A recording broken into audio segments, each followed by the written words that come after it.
Now, the selection of teaching learning materials. Please come.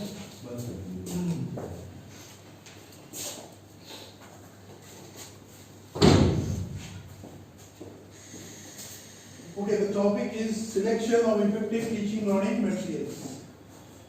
Right? Okay.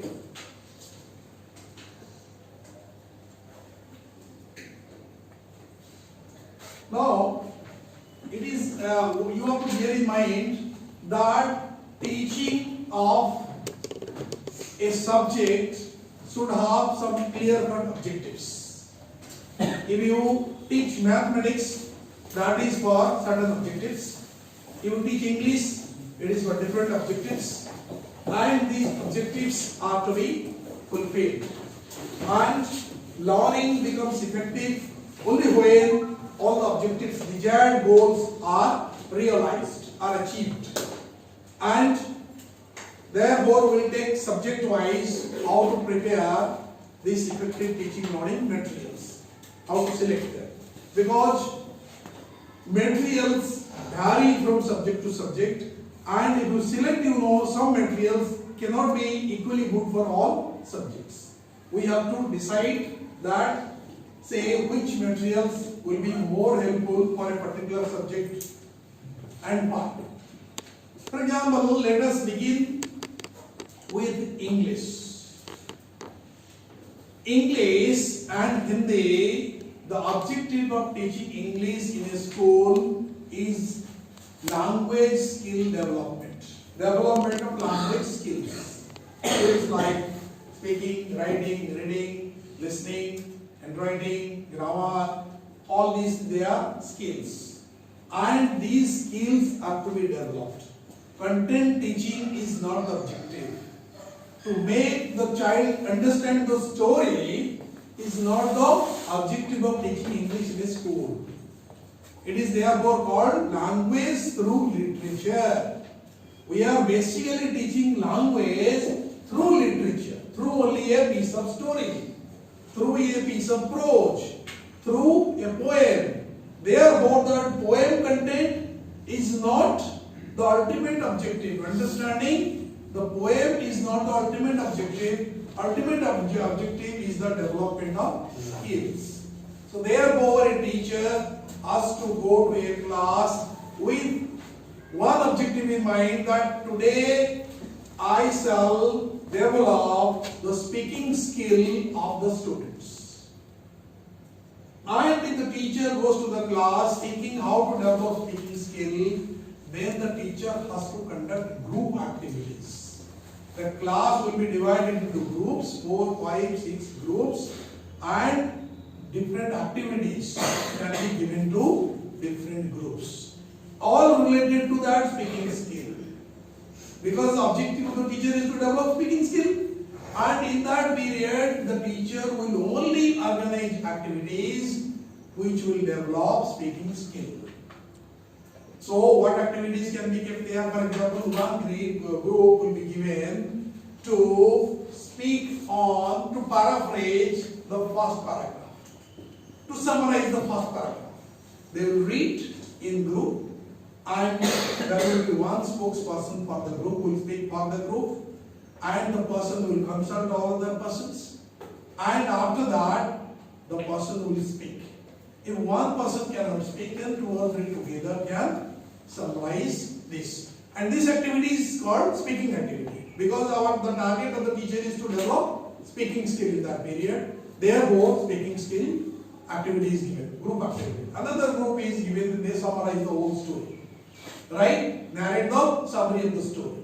So again, the speaking activity. For example, a point can be debated, right? People vary in their opinion. So that point can be debated. So one group will speak from one point of view, the other group in fact will contradict that, counter it, and there can be debate.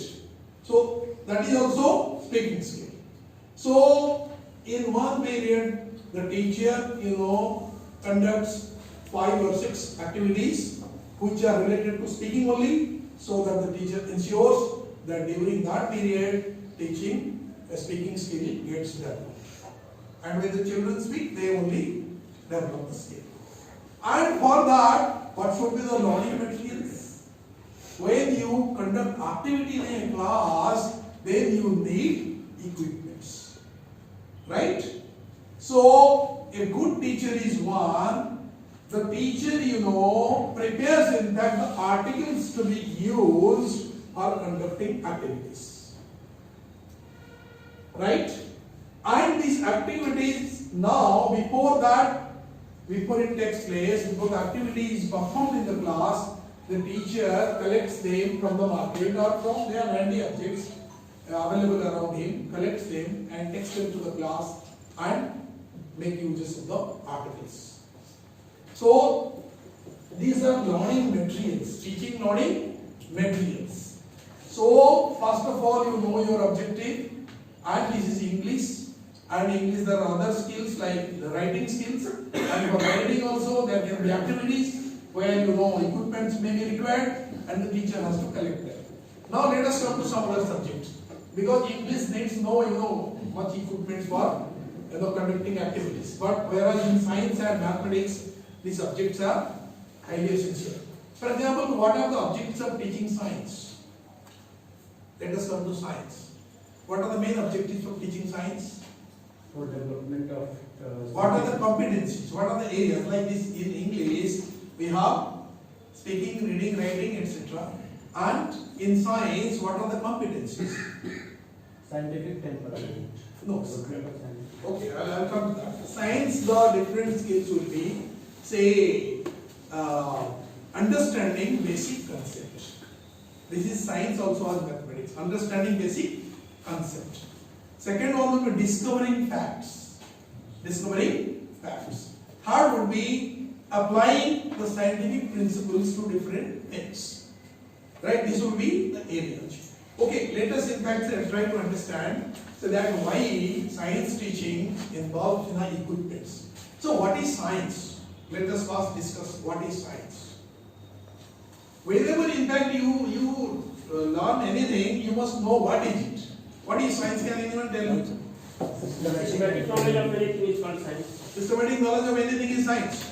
No, if I get a duster, right, and the duster, there is a piece of wood here, and the carpenter gives a shape of this size, and again that the cloth part is say attached to it using this gum, and this is systematically prepared. This is called science. We call it now the science. Systematic and fundamental knowledge also. Systematic and fundamental knowledge. Consciously observing anything and internalize the things how it functions. Consciously observing anything, whatever you are seeing, and internalizing the object. Observing anything is always a conscious process. Yes. Unconscious process you cannot observe. Yes. Right? When you are unconscious, you can never observe certain things. It is always a conscious process. Okay. Discovering the world around you is science. Discovering is not science. Right? Discovery. Vasco da Gama discovered sea route to India. Is it science? He discovered sea route to India. Discovering means it is there, but it is not known to you. You certainly, in fact, find a piece of coin which was there some 1,000 years ago. You discovered this. Is it science? Finding it, which was not noticed by anyone. No. Simply I would like to say No.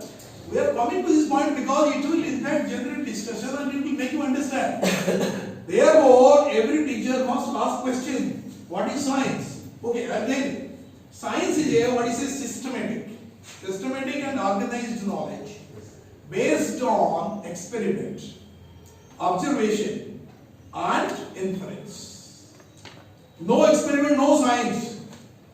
So nobody spoke anything about experiment. Right? That experiment word was completely missing. And no experiment, no science. What happens now? What is science now? Let me explain. There is an experiment. Right? And you observe certain things. And you draw some conclusion, inferences. And the knowledge that you get from the experiment, observation, drawing inference, it is systematically organized. Systematically organized and presented. And the experiment, the results of the experiment will be same if all conditions are same anywhere in the world. If all other conditions are same, it will give the same results. Therefore, for scientific findings, therefore, are acceptable anywhere in the world, because it is the outcome of experiment. Now, if a teacher has to make experiment, because without experiment there cannot be any science. And what is the scientific temper, which is in fact say one of the fundamental duties given in all NCERT books. Article 51A, chapter 4. What is that? One of the fundamental duties is to say develop the spirit of inquiry and inquisitiveness, scientific temper and spirit of inquiry. What is the scientific temper? What is the scientific temper?